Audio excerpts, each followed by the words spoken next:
a pirate-themed environment, 3 pirate skins, 2 new brawlers who are both coming with skins, and a brand new Capture the Flag game mode, not to mention a whole lot more. That is just a taste of what is coming in this update, and I scrubbed through every single second, frame by frame of Brawl Talk, so I could answer all of your questions and tell you everything else that you didn't know that you wanted to know. We're gonna talk about Bea and Max, the newest brawlers in the game, first. Then we're gonna talk about Present Plunder second, and lastly, we're gonna cover a lot of other really cool things that other people might have missed at the end of the video. So make sure you don't miss a single second and subscribe for more update sneak peeks, guys. And of course, make sure you turn on that notification bell so you're one of the first people to see it. First off, let's talk about Bea, who might be my new bae. Don't tell Lady Kairos. She's an entomologist, which means that she studies insects, and she's Rosa's assistant. That's fancy. Now, she has a normal movement speed like most brawlers, an HP of 3.36 thousand, which means that she's tied for second when it comes to the squishiest brawlers in the game, including, you know, Piper. She's actually kind of close to Piper. This is her one weakness, but she makes up for it in so many other ways. For her regular attack, she shoots out a killer bee that deals 1,120 damage, which is the same amount of damage as like a Nita attack, or slightly less than a Jessie attack.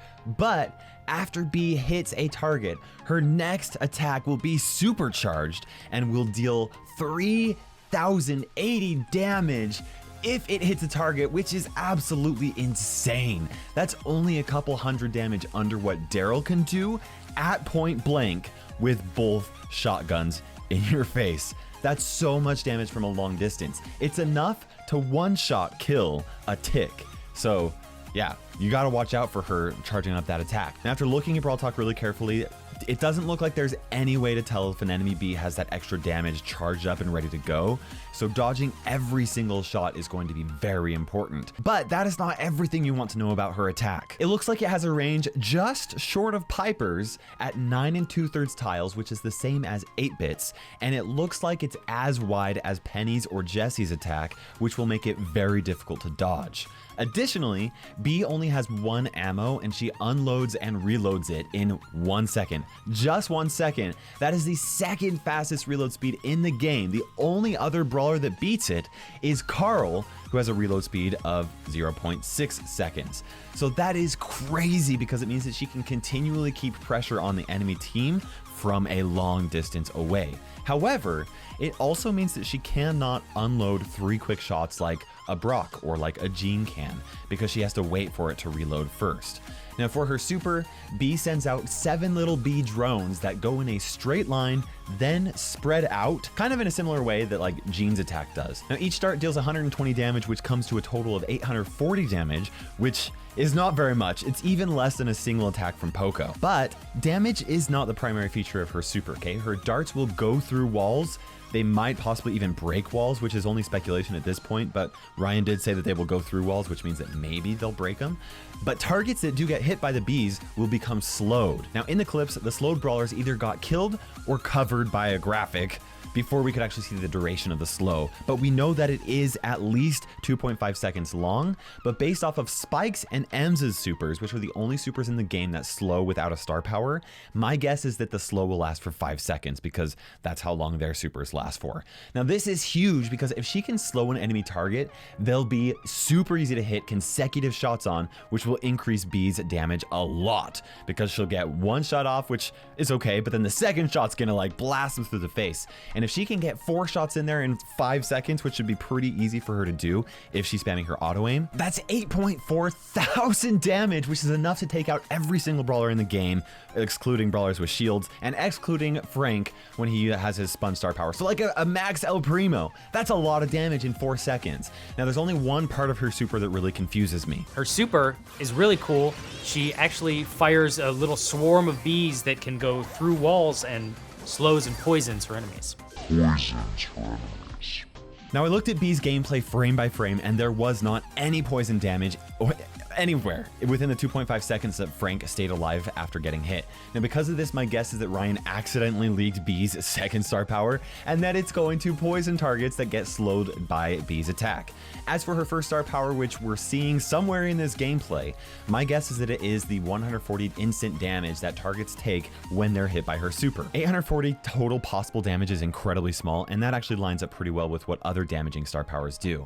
It's either that or a base stat buff like a faster reload speed, increased range, or something like that. Now, some of you guys might be thinking that the second attack getting extra damage is her star power. I don't think that's her second star or her star power. I think that that's like a primary mechanic, because that's way too much bonus damage for a star power. Also, guys, can we please take a moment to just appreciate how adorable Ladybug Bee is? Oh man. She's so cute. Now let's talk about Max, who's a super speedy female brawler who I think comes from the similar part of the Brawliverse 8-Bit does, which I haven't even talked about that part yet. She has 4.9 thousand HP at max level, which is just under Bo, Ems, Shelly, and Jean when it comes to HP. For her attack, she shoots out 4 bullets that each deal 346 damage, which isn't a lot by themselves, and that's total damage with a single attack of 1,384 damage, which isn't a whole lot. But it's actually kind of similar to Crow's, except without Crow's poison. Also, I should mention that it looks like her range is as long as Crow's at 8 1/3 tiles. However, it is narrower, so I think it'll actually function a little bit more like a shorter ranged, less damage dealing 8-bit. Now, Max has 4 ammo slots, and I don't think that that's her star power, which I'll talk about later. Max is all about speed. I carefully measured her unload and reload speeds, and she's very similar to Nita and BB, meaning that her reload speed is one of the fastest in the game. I believe that she has an above average movement speed, and her super makes her move even faster. Not to mention the fact that any teammates that stand within a 3-tile radius of her when she activates it will also get a massive speed boost. Now, from what I can tell, they don't even have to stay within the radius. Like, they can split away from her after getting the boost. They just have to be close to her when it first activates. Now, her super speed boost lasts for 5.5 seconds, which is half of a second shorter than Leon's super. So it's kind of like she and all of her teammates get a smoke trail star power, which is the one that makes Leon move faster while he's invisible. Okay, now let's talk about Max's star power, and this is a little tricky. As you can tell, when Max activates her star power, she starts a charge bar that appears underneath her. Yo, hold up, Kairos. Are you telling me that that's a charge bar? That is clearly a countdown timer. Ah, no time. I had to show you everything. Now, over on the left, we've got Leon, who's using a countdown timer. On the right, we've got BB, who's using a charge up bar. Now, in the middle is Max, who is using a charge up bar. It just so happens to be coordinated with her super duration, but I believe that this charge bar is actually Max's first star power in action. If you want even more proof, you can actually see that Max is not using her star power at all right here in this clip, and her bar is charging up. The only time that Max doesn't have this charge bar up in the gameplay is when she already has her super charged up. Now, this makes me think that there's only one possible star power that Max could have in this gameplay. Took me a little bit longer to figure it out, but I'm just gonna give it to you guys. Are you ready for this? I think her star power is that whenever her charge bar fills up, it automatically charges a chunk of her super.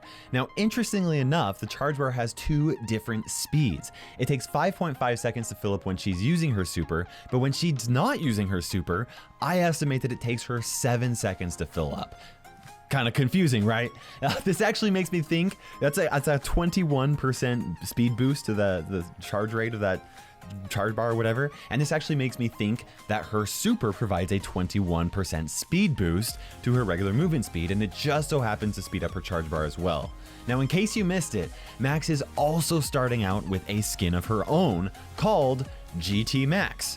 From what you can tell, I mean, it's basically just a recolor, and I think it's probably going to be a cheap 30 gem skin. Okay, now we don't have a confirmation on the rarities of the brawlers, but I can almost guarantee you that one of them will be a mythic brawler, since the mythic rarity is the only rarity that doesn't already have 4 brawlers in it. My guess is that Max is going to be a mythic brawler, and B will either be an epic brawler or a trophy road brawler at 10,000 trophies. Okay, now let's talk about the newest game mode coming to Brawl Stars. That's right, we've got a brand new game mode, only here for a limited time, called Present Plunder. Only here for a limited time. Seriously, Ryan?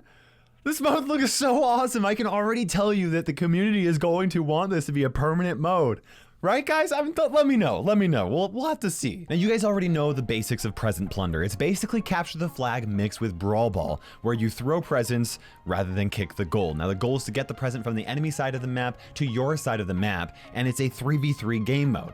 You can use your super to do a super throw, and I'm pretty confident that it's going to consume ammo for you to throw a present with your regular attack. But now, let's talk about the other important aspects of this mode that you probably didn't already know. In Brawl Ball, if somebody scores a goal, the field is reset. In Present Plunder, here you can tell, everyone just kind of keeps on playing. And my guess is that the present is going to respawn back at the enemy's home base after a few seconds. Now, at any time, there's going to be a blue present and a red present on the field, and both teams can score at the same time. So it's going to be very important for you to play a mixture of offense and defense. Now, if a present is anywhere except for the home base, or being scored as a goal, a countdown timer will appear above the present. And my guess is that it's going to disappear and then respawn if the enemy team doesn't pick it up once it reaches 0. Now, which by my estimates is going to happen after about 8 seconds. But if an enemy player to that present does pick that present up, the timer resets, which you can tell by looking at these 2 frames of gameplay. In one frame, it's there. On another frame, it's gone. So yeah, you can tell that it actually resets. Now, we can also tell that the present does not have to be in the center of the home base area in order for it to remain on the field, as you can see right here. Additionally, based off of this 8-bit walking through his own present, my guess is that you can't pick up your own present, so progress is good so long as you can pick up that present again before the timer reaches 0. Also, it's important to note that even if a team can pick up their own present and like kick it back or corner or something like that, which I doubt is going to happen, but the fact that they are thrown means that you actually won't be able to intercept a pass like you can in Brawl Ball. Now, if I had to guess, I would say that getting goals is going to happen more frequently than it does in Brawl Ball. So my guess is that the team with the most points after 2 minutes ends up winning, and a tiebreaker will happen if they're both at the same point. You know, kind of similar to Brawl Ball, where the field will open up and the next to score a goal will win. And my guess is that the match will end early if either team gets 3 goals. Now let's talk about pirates, guys. Daryl's ship is the newest theme coming to Brawl Stars. It features Daryl taking a nap, a robot kraken, explosive cannons, treasure chests, a place to walk the plank, and a hostage. Yeah. Santa Mike should probably be a little bit more sneaky when he's trying to deliver those presents to pirates. Additionally, we're getting 3 pirate skins. Pirate POCO, who gave up his guitar for a mop. Doesn't seem like a very good trade if you ask me. CORSAIR COLT, who looks super epic, and it even looks like he shoots mini cannonballs with skulls on them, and if you pay close attention, you'll see flames shooting out with each bullet, which is just so cool. And then of course, guys, we've got Captain Carl, who throws out an anchor and rides his very own pirate ship. A pirate ship on a pirate ship. It's not something you see every day. Now, there's a very small detail that I'm very excited for. And playing with randoms will be slightly better. Okay, now this could mean a lot of things, but I'm most hopeful that we'll have improvements regarding how matchmaking with randoms actually works. Not like matchmaking, but like actually creating your team. I think an easy thing that will probably happen is a way to change your brawlers between matches with randoms. But what I'm really hoping for is a way to quickly organize a team comp with randoms before jumping into a match. That is something that has been highly requested since the day 1 of beta testing, and I really hope that that's what we're getting. Okay, now I wanted to talk about something that I am incredibly excited for that you may not realize is as awesome as it is. The Championship Challenge. Now, I know that the vast majority of you probably aren't super interested in esports. Even though a $1 million prize pool is really cool, most of us are nowhere near skilled enough to win any of that. But if I'm right, the Championship Challenge isn't just going to be good for the elite players out there. Here's what makes me think just that. All you've got to do is get 15 wins before 3 losses, and you are well on your way to the 2020 Brawl Stars Championship. Now, if you're already familiar with Clash Royale's challenge system in-game, you already know that it's a crazy successful way to gauge skill and to create a very fun way to earn rewards in-game. In most challenges, the goal is to get 12 wins before you lose 3 times, and the more wins you get, the more prizes and rewards you get. I believe that a challenge system similar to this is going to be put into Brawl Stars, and not only will it be used to find skilled players to compete in the Brawl Stars World Championship for 2020, I believe that this is going to be a new way for everyone in the world to not only test their skill, but also earn rewards depending on how good they are at the game.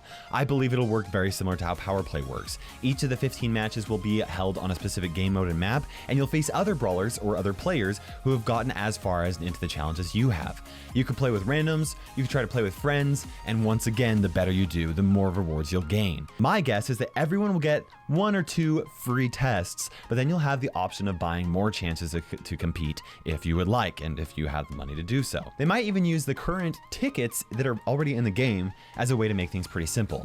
Now, this is mostly speculation, but I think that it's a pretty good guess because challenges are incredibly successful in Clash Royale, and it's a good business model as well, and it only makes sense that they'd want to incorporate something similar like that into Brawl Stars. Lastly, guys, we're going to be getting some community maps put into the game, and my guess is that they will be for Lone Star and Takedown, since those are currently the least liked modes in the game. Make sure you guys subscribe for more update information and turn on that notification bell so you can be one of the first to know. I'm going to be giving you guys sneak peeks the very second that Supercell lets me.